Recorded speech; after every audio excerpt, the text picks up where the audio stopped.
नमस्कार my dear viewers. आज बहुत ही मज़ेदार और कंट्रोवर्शियल टॉपिक पे बात होगी कि शादी क्यों करनी चाहिए या आपने शादी क्यों की। इस टॉपिक पे कहीं पे भी बात नहीं होती कि शादी क्यों करनी चाहिए। इस पे आगे बात करने से पहले मैं चाहूँगा, अगर आपने चैनल सब्सक्राइब नहीं किया तो चैनल को सब्सक्राइब कर लीजिए और इस वीडियो को ज़्यादा से ज़्यादा शेयर कीजिए, क्योंकि ये अवेयरनेस लाना बहुत ज़रूरी है। शादी आज से 50 साल पहले की जो सिचुएशन होती थी फैमिलीज में, वो कैसी होती थी कि पेरेंट्स लड़का या लड़की सेलेक्ट कर लेते थे और लड़कियों को तो पूछा तक नहीं जाता था। क्यों? क्योंकि आपको पता है हमारे खानदान में लड़कियों से नहीं पूछा जाता कि उनकी चॉइस क्या है। ये होता था आज से 50 साल पहले। और लड़के से भी नहीं पूछा जाता था और लड़के को भी ये होता था कि मेरे माँ बाप ने जो फाइनल कर दिया 50-60 साल पहले वही अच्छा है मेरे लिए। दो स्ट्रेंजर लोग पास में आते थे, दो स्ट्रेंजर, एकदम स्ट्रेंजर, और वहाँ से एक रिश्ता बनता था पति पत्नी का और वहाँ से एक परिवार की शुरुआत होती थी। और लेडीज़ की तो वो हालत थी 50-60 साल पहले कि उनको घर के इतने सारे कामों में इन्वॉल्व होना पड़ता था कि उनकी अपनी लाइफ, अपनी चॉइस, अपनी फ्रीडम, अपने एक्सप्रेशन कुछ भी नहीं होता था उनका। पुरुष प्रधान समाज जिसको बोलते हैं, आज से 50-60 साल पहले की सिचुएशन की बात कर रहा हूं। उसके बाद अगले टॉपिक पे, अगले पॉइंट पे आऊंगा कि किस तरह से वो जो फेज निकला लेडीज का, उनको कितना सप्रेस करना पड़ा अपने आप को, उनको कितने अपने इमोशन को दबाना पड़ा कि उनके अंदर बहुत नेगेटिव इमोशंस आ गए। और उस टाइम ये भी था कि जो भ्रूण हत्या थी, कन्या भ्रूण हत्या, जो फीमेल फोर्टिसाइड, वो बहुत ज़्यादा बढ़ गया था। क्यों? क्योंकि लेडीज़ की रिस्पेक्ट, लेडीज़ को या फीमेल्स को वो दर्जा नहीं मिला था सोसाइटी में। लेडीज़ घर के कामों में पिस गई थी। सास ससुर, जेठ जेठानी, देवर देवरानी, इन्हीं चीज़ों में उनकी लाइफ सिमट के रह गई थी।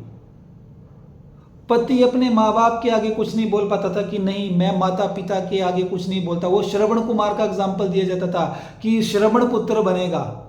श्रवण कुमार के माता पिता अंधे थे, अंधे, देवर ब्लाइंड, तो उनको श्रवण कुमार की जरूरत थी। उस टाइम माता पिता अंधे नहीं थे, वो अपना संभाल सकते थे, लेकिन स्ट्रक्चर ऐसा था फैमिली का कि लेडीज को दबके रहना पड़ता था। वो फेज निकला तो उन लेडीज ने धारण कर लिया कि हम, या तो उन्होंने अपनी बच्चियों बेटियों को इतना डांटा, इतना फटकारा, इतना दबाया कि उन्होंने भी अपनी बेटी को वही बोला कि तुम्हें खाना बनाना नहीं आता, ससुराल में क्या करेगी। यानी कि जो माओं की फ्रस्ट्रेशन थी वो अपनी बेटियों पे निकली और फिर एक और जनरेशन को सप्रेस होकर रहना पड़ा, फीमेल्स को। लेकिन जैसे जैसे एजुकेशन बढ़ी, लड़कियां बाहर निकली, school, college, university, city life, थोड़ा बाहर निकली लड़कियां, तो उनको भी कुछ पता लगा सोसाइटी का। और उस टाइम जो स्ट्रक्चर है वो शादी का चेंज हो गया।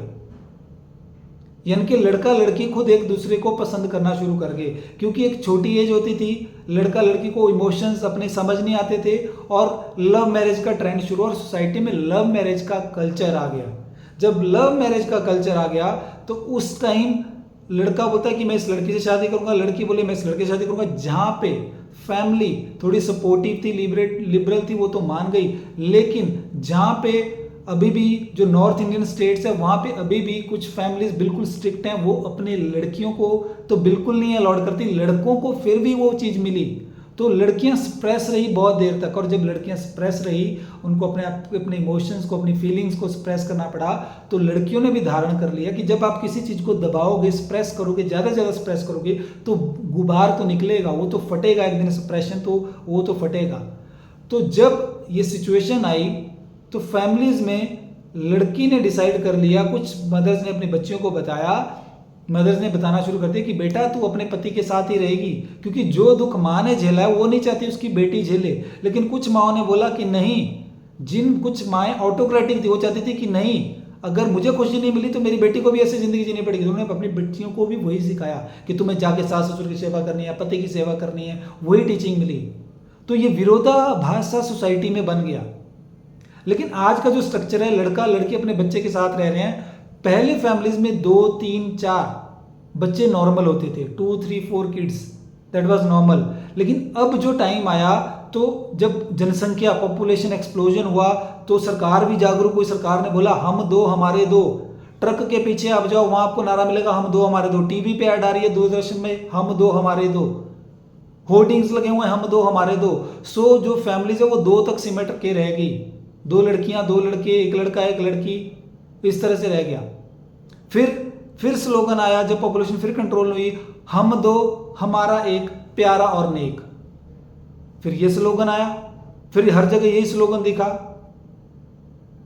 और फैमिलीज में एक लड़का या एक लड़की यहां पे सिमट के रहेगी। अब लड़का या लड़की जो 90s के बाद की जनरेशन है, 1990 के बाद की जनरेशन है, वहां पे सिचुएशन क्या हुई कि दो हस्बैंड वाइफ हैं, एक बच्चा है। अब फैमिलीज में हो क्या रहा है उनको भी पता नहीं है कि शादी क्यों की, चाहे लव मैरिज करिए चाहे अरेंज मैरिज करिए, लेकिन किसी ने बताया नहीं। मैरिज का रीजन ये होता था कि जो फिजिकल नीड है, इमोशनल नीड है, सोशल नीड है, फाइनेंशियल नीड, तो आज लड़का लड़की दोनों अर्न कर रहे हैं। ये लड़की भी कैपेबल हुई है अर्न करने के लिए, लड़का तो शुरू से ही, लड़के का तो ये माइंडसेट है कि लड़के को अर्न करना ही करना है, लेकिन आजकल लड़कियां भी अर्न कर रही हैं। सो एक physical need, emotional need, social need, financial need, ये कुछ नीड्स होती हैं जिसके लिए शादी होती है। और जब शादी होती है तो लड़का या लड़की जब अकेले रहते हैं, अलग रहते हैं, उनका एक बच्चा होता है, तो दोनों अकेले, लड़का लड़की, उसको उनको पता नहीं है किस तरह से अपब्रिंगिंग करनी है। सो कई बार क्या होता है कि माँ बाप बच्चे को इतना लाड प्यार चीज़ें इतनी सारी दे देते हैं कि वो बहुत ही एक फूल जैसा उसको बना देते हैं। वो तैयार नहीं हो पाता बाहर की दुनिया की, जो, क्योंकि स्ट्रगल तो लाइफ में रहेगा रहेगा। आपके पेरेंट्स ने भी स्ट्रगल किया, आप भी स्ट्रगल कर रहे हो, आपके बच्चे को भी स्ट्रगल करना पड़ेगा। Struggle is part of life, संघर्ष तो करना ही पड़ेगा। लेकिन जो सिंगल चाइल्ड है उसको बहुत सारी पैम्परिंग मिल रही है, बहुत सारा, क्यों? क्योंकि एक ही बच्चा है, इसको कुछ बोल दिया, इसको कुछ हो गया, तो माँ बाप की जो आंखों का तारा है वो वही एक सिंगल चाइल्ड है। पर बात फिर वही पे आती है कि मैरिज करते क्यों है? आपने मैरिज क्यों करी?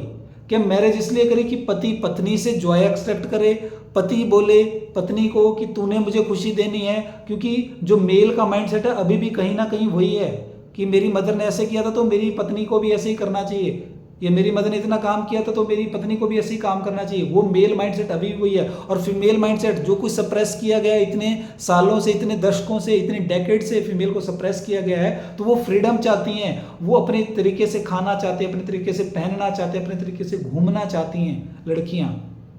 सो पेरेंट्स ये बोलते हैं कि लड़का जो है वो लड़की का जोरू का गुलाम बन गया है। अरे जिसके साथ उसने सारी जिंदगी जीनी है, लाइफ पार्टनर है, हस्बैंड वाइफ एक यूनिट है, आगे हस्बैंड वाइफ है वो एक यूनिट है, तो जिसके साथ उसने सारी लाइफ जीनी है, उसकी गुलामी नहीं है, वो दोनों का रिलेशन ऐसा है। लेकिन वो जॉय एक्सट्रैक्ट करने की जो बात हो रही है, एक दूसरे से खुशी छीनने की जो बात हो रही है कि तुम्हारी जिम्मेवारी है मुझे खुश करना, नहीं, एक इंडिविजुअल की जिम्मेवारी है। जब आप खुश रहोगे तो आप दूसरे को खुशी दे पाओगे। लेकिन जब आप ये एक्सपेक्ट करोगे कि पति देव तुम मुझे खुश करोगे, या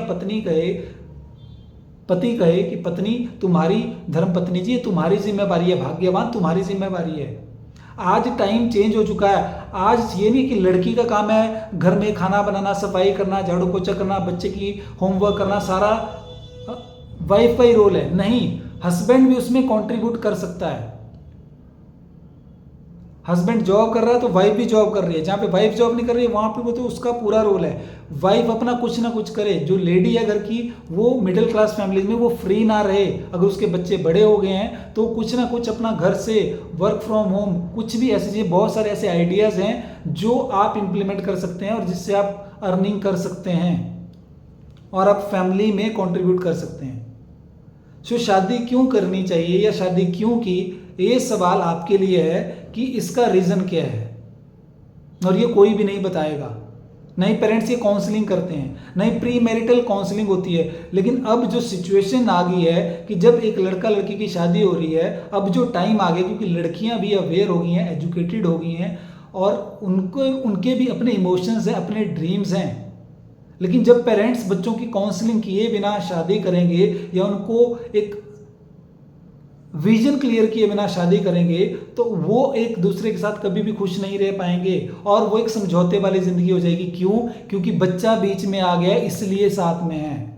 एक बेबी, एक न्यू लाइफ, एक चुन्नू मुन्नू आपके बीच में आ गया है, इसलिए आप साथ में हैं। अगर वो चुन्नू मुन्नू ना हो तो आप आज अलग हो जाओ, तो वो लव नहीं रहा रिलेशन में, वो रिस्पेक्ट नहीं रहा। क्यों? क्योंकि पेरेंट्स ने बच्चों को ये गाइड नहीं किया, ये काउंसलिंग नहीं की। जो प्री मैरिटल काउंसलिंग आज की डेट में बहुत ज़रूरी है। अगर शादी हो रही है तो लड़का या लड़की या दोनों परिवारों की प्री मैरिटल काउंसलिंग होना जरूरी है, ताकि परिवार में खुशी आए। क्योंकि जो फैमिली है that is the most fundamental unit of society. और परिवार में फ्रस्ट्रेशन है तो फिर वो जॉब में भी फ्रस्ट्रेशन निकलेगी, हर जगह फ्रस्ट्रेशन निकलेगी। अगर परिवार में खुशी है तो वो हर जगह खुशी फैलेगी, जहां भी वो पर्सन जाएगा वहां पे खुशी फैलाएगा। सो ये आपकी जिम्मेवारी है कि आप इसका आंसर ढूंढें, इसका आंसर ढूंढें कि शादी क्यों करते हैं, शादी करने का रीजन क्या है। फिजिकल इमोशनल नीड पूरी हो गई, उसके बाद व्हाट नेक्स्ट। एक टाइम पे क्या हो रहा है कि जहां पे हस्बैंड वाइफ, आजकल लड़कियां हैं जैसे 3-4 साल शादी को हो गए, बच्चा हो गया तो वो अपने बारे में केयरलेस हो जाती है, अपने लुक्स के बारे में, अपने पहनने के बारे में वो सिंपल कि ठीक है अब तो ये तो मेरा ही है, ये कहीं और जाएगा। और मेल भी ऐसे हो गए हैं। सो आपको एक दूसरे के बीच अगर वो केमिस्ट्री रखनी है तो आपको अपने आप को वेल मेंटेन रखना पड़ेगा।